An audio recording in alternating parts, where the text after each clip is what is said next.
Hola y bienvenidos. Me llamo Taylin. Hello and welcome. My name's Taylin. I wanted to give a quick pause to say Happy Hispanic Heritage Month. I'm a registered dietitian and certified diabetes care and education specialist. My mission is to help people eat more fruits and vegetables. Our video today is featuring a fall fruit favorite, apples. I've got 3 recipes for you. Our first recipe is going to be an apple and butternut squash warmed salad. It's a very versatile salad. I'll show you a few ingredients that I'll be using today, but feel free to switch up the ingredients for when you make it at home. Let's get started.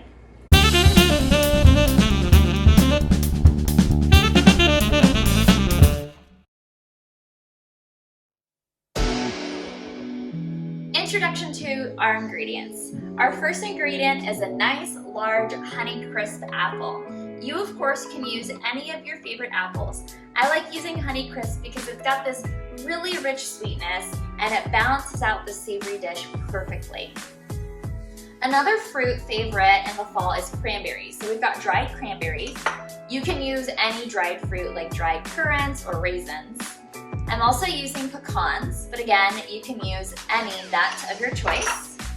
We've got 1 pound of pre-cut butternut squash. Now I did a grocery haul at Trader Joe's and I found this butternut squash already cut but zigzagged, and I just thought it would be really cute. If you don't have a Trader Joe's or have a pre-cut butternut squash, you can get a 3-pound squash, peel it, cut it in half, deseed it, and chop it up into small cubes, and give yourself about 1 pound cubed butternut squash. We'll be using a little less than 1 pound of Brussels sprouts. Again, you can use any green vegetable. This could be spinach and this could be kale. You could do cabbage instead of Brussels sprouts. You could even use romaine lettuce if you'd like. But these are 2 fall favorites of mine and that's why I'm using them today. In our dressing, it's going to be a classic apple cider, kind of mapley, mustardy, tangy vinaigrette. So we've got, of course, apple cider vinegar, some Dijon mustard, maple syrup, a shallot, salt and pepper, of course, and some olive oil.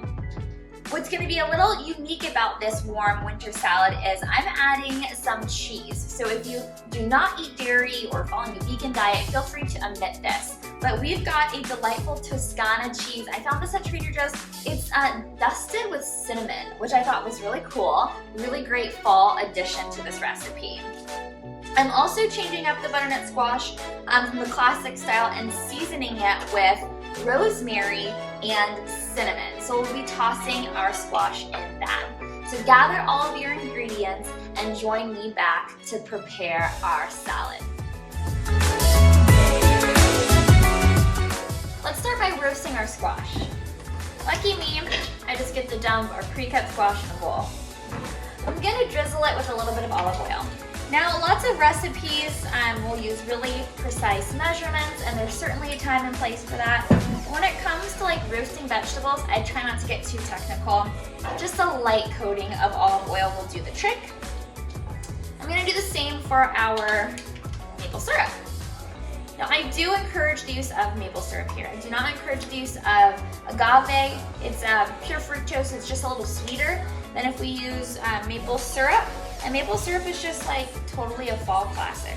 So I did about 2 drizzles of that. And then a sprinkle of cinnamon. I love cinnamon, so I'm not gonna be shy there. And a sprinkle of rosemary. I'm using dried rosemary. If you have fresh rosemary, you can use that as well. It smells so good already. A couple pinches of salt. Don't be afraid to add salt to something that doesn't naturally have a lot of sodium in it. That is okay. Now, if this recipe had a lot of cheese or meat, which are 2 foods that are higher in sodium, then we might not want to add as much because that's going to give it a natural saltiness. But these ingredients are really low in sodium. Make sure that your oven is preheated for our squash to 400 degrees. Okay, let's give the squash a nice toss. Okay, we want our squash to be on the middle rack of our oven. We don't want it to stick, so I'm gonna spray my pan with some oil, but you can certainly use parchment paper or foil. This is what my squash looks like. I can see nice chunks of black pepper and rosemary. I can see the cinnamon is evenly coated. It looks like all of my squash pieces are nicely covered in the maple syrup and olive oil mixture. So I say we're good to go. I'm just gonna spread it out a bit. And my oven just beeped, so it's ready to go. And this will need about 20 to 30 minutes. It really just depends on how large your pieces are. My pieces are pretty thin and small, and the thinner and smaller a food is, the faster it will cook. So I'm hoping that it'll be done in about 20 minutes.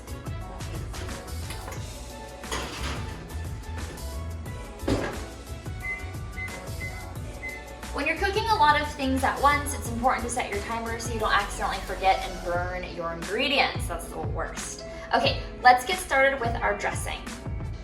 For our dressing, I'm gonna use the same bowl that I used for the butternut squash because why make more of a mess, am I right? Plus, there's a little bit of cinnamon, a little bit of salt already in there, so it's just gonna add more flavor to our dressing. Our first step is to chop up a shallot.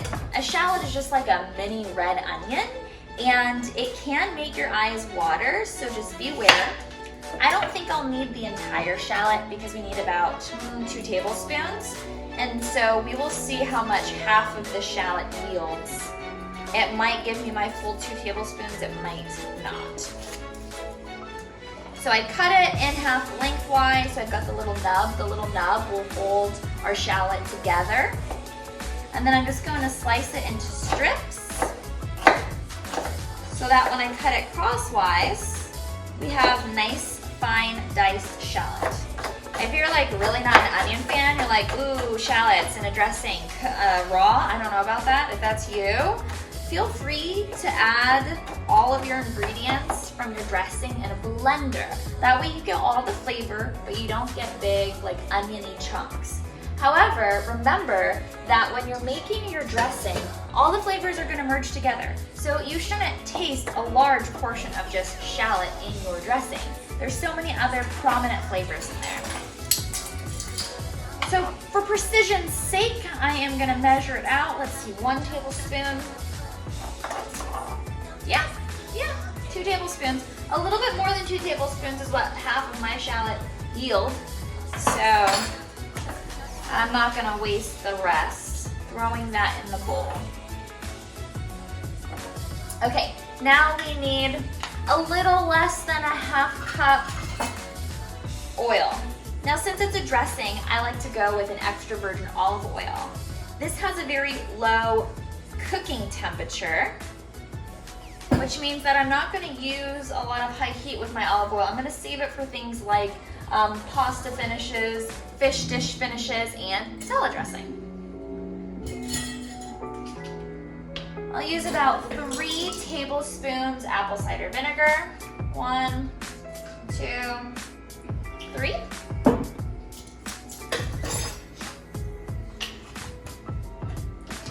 And some maple syrup, about 3 tablespoons. If you don't want it to be too sweet, you can certainly just do 2 tablespoons. Okay. And I'm gonna add just a little bit of cinnamon because why not? It's the fall.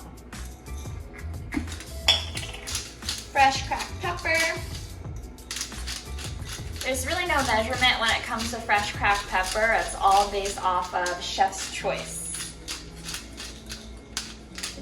And a pinch of salt.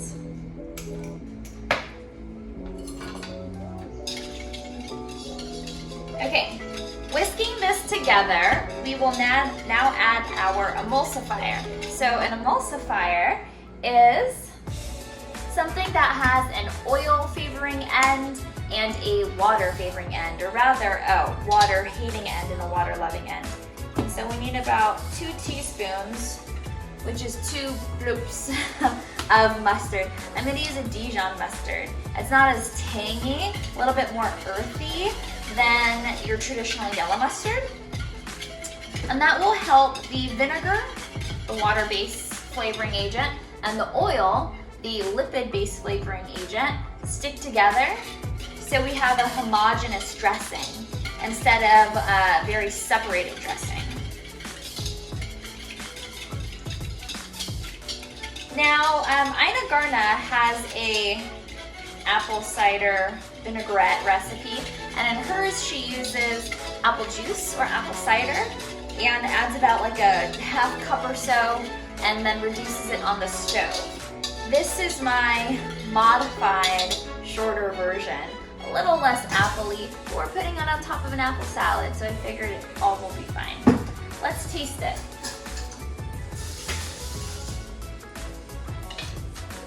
Now, it really hasn't had time to set, but it's still so good. It's so good. It's sweet up front, it's tangy, and then it's acidic at the end. A little bit of saltiness, it's perfect. Okay, I'm gonna let this sit. Now we need to chop up our apple and our Brussels sprouts. Okay, I have about 3/4 of a pound of Brussels sprouts. You can certainly use all of your Brussels sprouts. I'm just saving some of my leftovers for another recipe later. You want to wash all of your Brussels sprouts and then take a quick look to see if there's a lot of dirt. It's a baby cabbage, which means it has a lot of layers, and dirt can hide inside those layers. I actually will inspect each one quickly, and I typically take off that last outer layer, especially if it's got a lot of damage, maybe some cabbage worms were nibbling on them, maybe there's just a lot of dirt kind of caked on the outside layer. So I do a quick inspection of that, and then I'll be on my merry way. Now, if you don't have a food processor, you will want to chop your Brussels sprouts into fine slivers, and that's so they can be evenly tossed in the dressing and break down nicely, which will make them easier to digest and chew. If you have a food processor, yay, it will go faster for you. We're just gonna plop these bad boys in that food processor, and that will kind of chunk it up a bit, making it ready to go for our salad. My butternut squash is almost done, so I know that's gonna go off here soon. I'm gonna add about a 1/4 cup, 1/3 cup cranberries to the butternut squash and toss it all together just to get them a little warm and plump. And I'm only gonna let that sit in the oven for a few minutes. It won't be very long. So until that's ready, where's my knife? I'm gonna chop off the ends of my Brussels sprouts, just because that is pretty fibrous.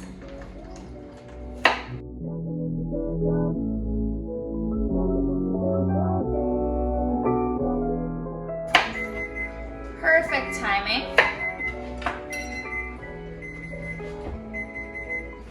Ooh, the squash look great.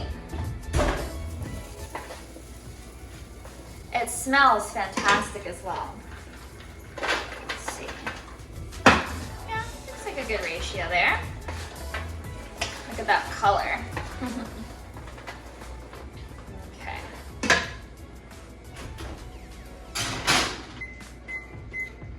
Just about 2 minutes there. I think I'll cut them in half.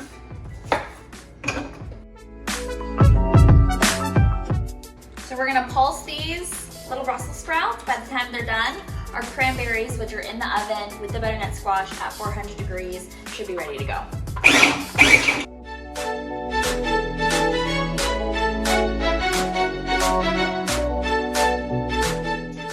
With the exception of one piece, everything else looks ready to go. Almost like a slaw texture consistency.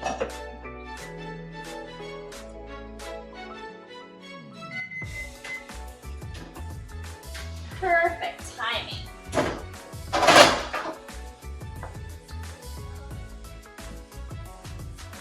Okay, so with the dressing, I'll go ahead and add our cabbage.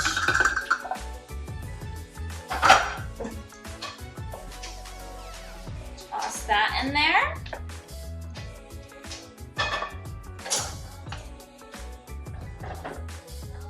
Add our squash and our cranberries. Looks like fries.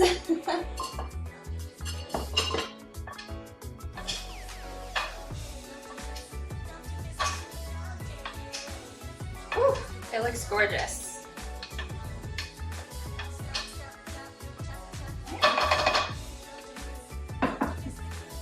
Now we just have to add the featured ingredient, the apple, and then we'll finish it off with our walnuts and our cheese. Okay. Make sure your knife is sharp.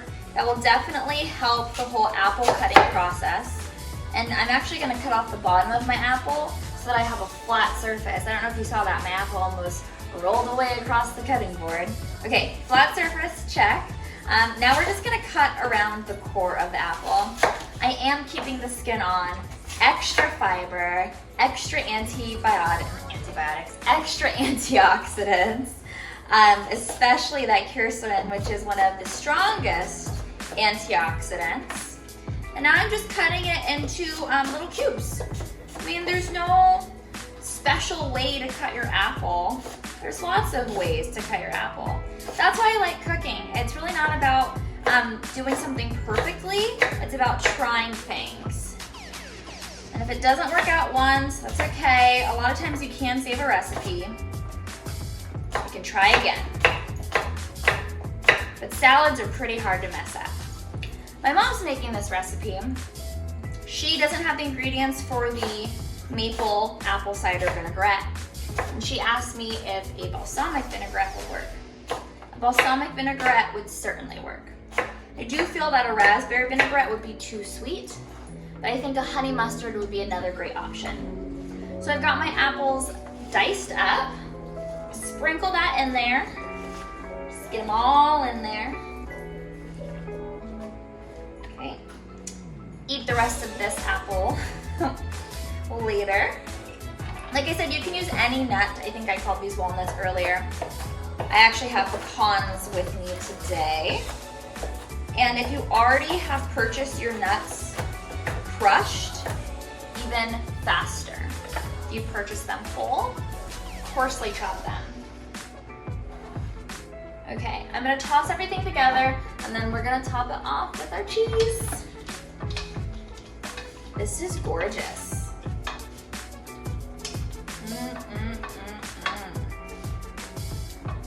Okay, so for my vegans, you will end your recipe here. Yum, look at that. Ah, I'm so excited. Okay, for those of you following along. For my non-vegans, here's our cheese. You can of course wait to do the cheese too and just put it over your own dish once you've served it on your plate. That will work. A lot of recipes that are in the fall use a feta or a blue cheese, but a lot of people don't like the stinkier cheeses. So I think this is a really good alternative. Give it another fluff. And here we go. I'm so excited for this recipe. Our apple and butternut winter squash salad. I hope you enjoy. Let's taste. A little bit of everything in my bite.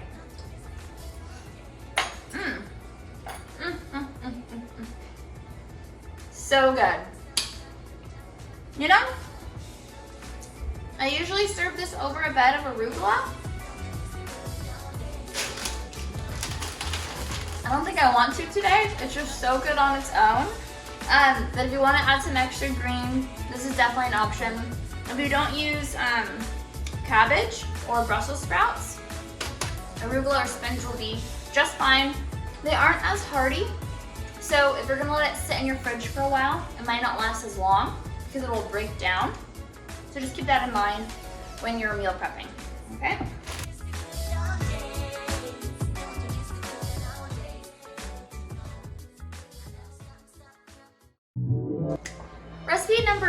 2 is an apple galette. I'm using 3 different types of apples. I've got a Honeycrisp, I've got a Granny Smith, and I've got a Rave apple. I'm excited for this recipe.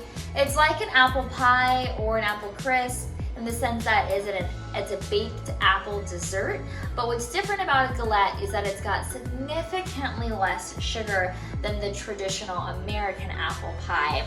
It's also open-faced, so there's no crumble or dough topping. You get to see the beautiful presentation of the apples, and so I like to think of it like an apple dessert pizza. Let's get started.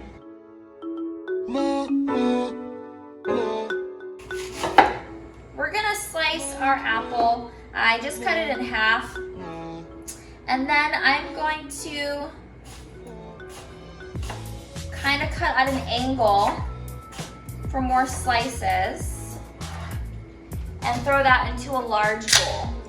Now, of course, I've already washed my apple, and if you have an apple core, you could definitely put this apple core to use. I don't. So I'm just doing the old-fashioned coring.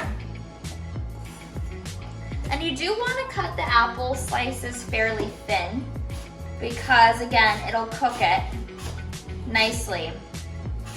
The thinner they are, the faster it'll cook it, the more evenly it'll cook it, instead of you having these thick, big chunks where some are raw and some are cooked down. I'm using a variety of apples just to give the apple galette a lot of depth. So the green apple is more tart, the Honeycrisp apple is more sweet, and the Crave apple, I don't know what it tastes like. This will be my first time having it.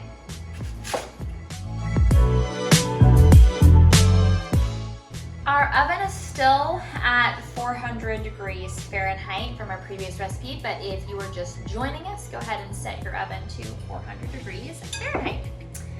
I'm adding 3 packed tablespoons of dark brown sugar.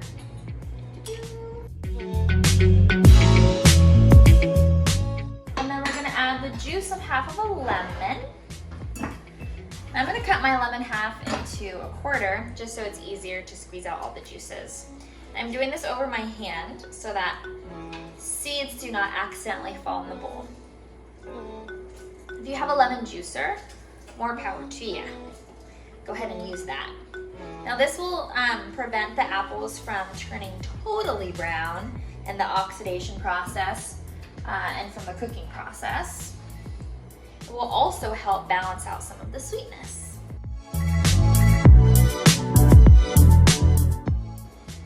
And then we want a good amount of cinnamon, at least a teaspoon. I don't know where my teaspoon measuring is, and since there's 3 teaspoons in a tablespoon, basically looking at least 1/3 of my tablespoon measuring cup here, or measuring spoon. Feel free to add more if you'd like. We do want a pinch of salt. I've got some kosher salt. That'll help give it a little bit of a fresh taste. And we are just going to mix this together. If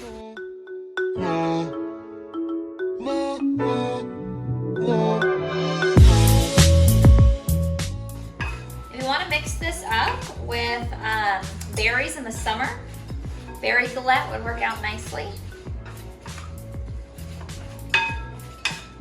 Okay, I can tell that the cinnamon and the sugar is evenly distributed on all of my apple slices. So now comes step number 2. If you are an avid baker or if you're really comfortable making dough, go ahead and get out your homemade dough. As for me, I have pre-made dough from the store. It was frozen and it was already cut, but as you can see, it kind of crumbled. So now that it's thawed out, I'm just going to transfer it to my non-stick baking sheet and just smash the strips together so that it reforms into a circle. Pretty easy to do. If you get any cracks in yours, you can do the same You want it about 1/8 of an inch thick, which is about 12 inches in diameter. Okay, my circle isn't perfect on my pan, but that's okay. All right, once your dough is smashed on your baking sheet, we can line up our apple slices. I'm going to kind of alternate between the red and the green. That way the taste is uniform and the appearance is uniform.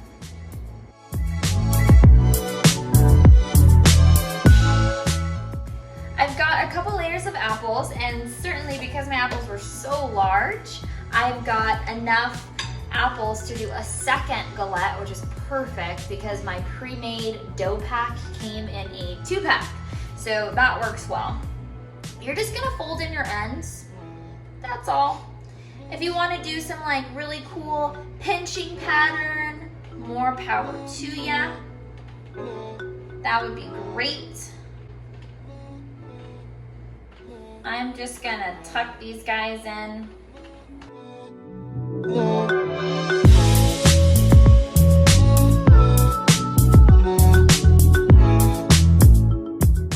Now I just have to take some egg.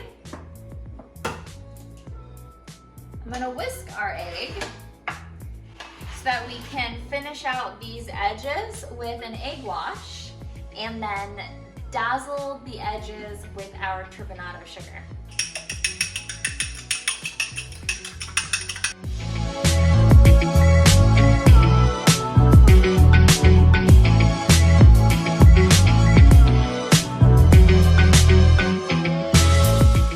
I think that looks well covered. Here is our apple galette. We're gonna bake this in the oven at 400 degrees for 40 to 45 minutes. It really depends on how thick your crust is and how thinly sliced your apples are. If you're having a hard time cutting your apples thin, I highly recommend using a mandolin. I kind of should have done that myself. Next time.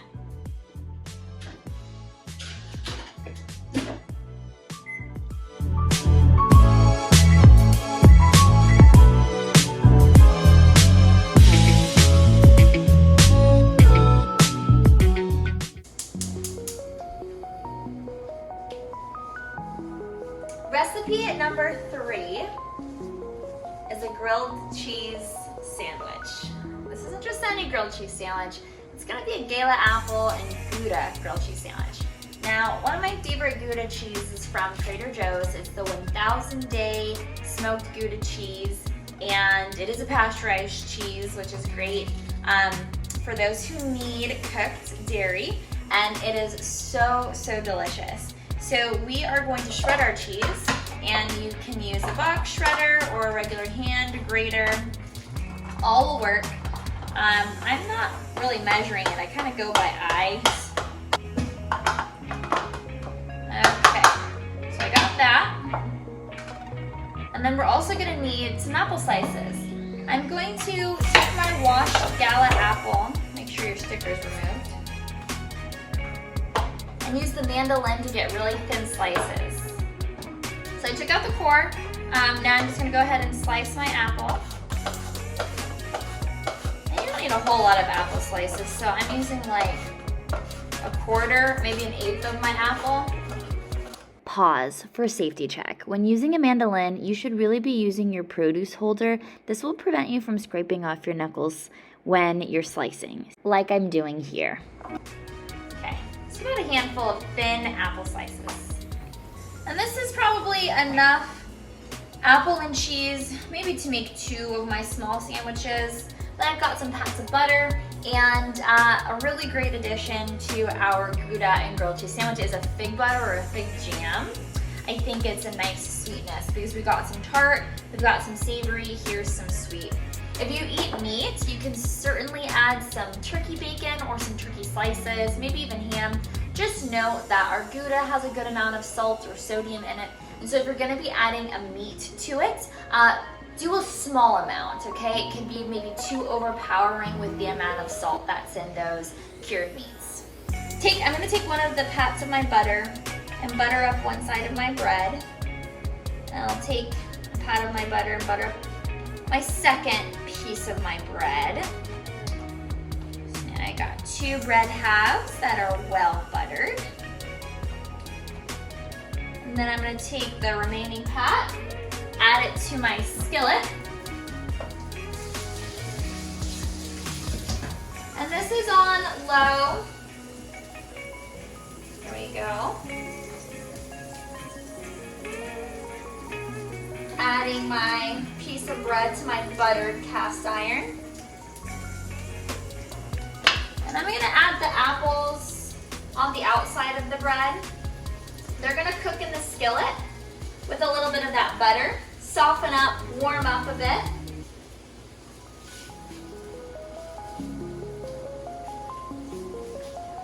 Okay. And then I'm gonna take my pile of cheese, put it on one side of my bread. Take my jam, put it on the other side of my bread. Not the butter side. Maybe about a teaspoon or so.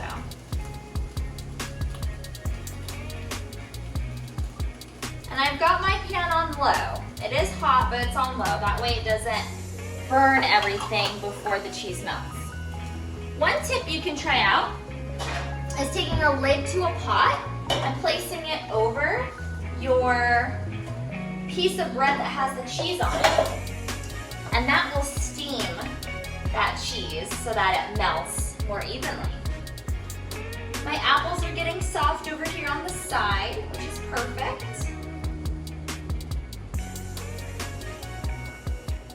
I'm just kind of babysitting. You can see that it's not quite brown yet.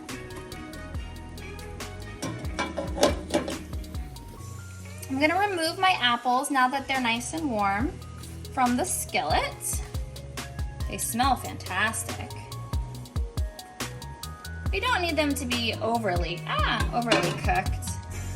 Just a little soft. I'm not trying to caramelize them here or turn it into applesauce. I'm just gonna set that to the side until my cheese melts. So our cheese is nice and melted. That looks very good, that Gouda. I'm gonna pile my apples on, which will further help the melting process. That looks sufficient. And just add this extra slice on there. Yummers. That looks golden brown enough to my liking, but if you need it longer time, you can certainly flip it. Turn the heat up a little bit and get it to brown faster. Okay, I think we're good. Oh yeah, oh yeah. So here's a lightly toasted side if that's what you like. Here's a deeper toasted side if that's what you like. So good. You know, let me slice this up before I plate it actually. Something about cutting grilled cheese in triangles just always makes me happy. Oh, this is like the easiest thing. So good, great full recipe.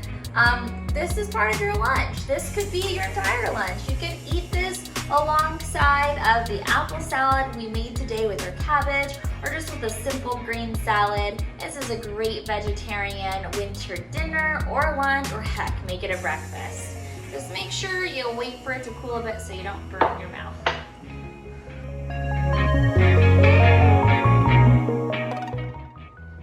It's savory, it's salty, it's sweet, it's buttery, it's crunchy. This is a fantastic recipe. I hope you enjoy it.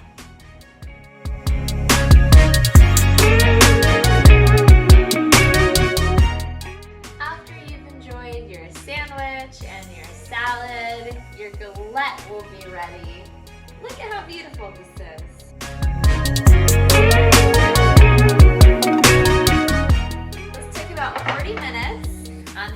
right, gorgeous. The apples are nice and soft. Let's cut into it.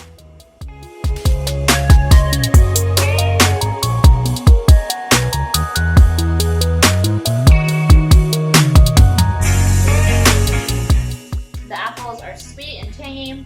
The dough is perfect. It's soft on the bottom and a little bit crisp on the edge. I hope you love it. Enjoy.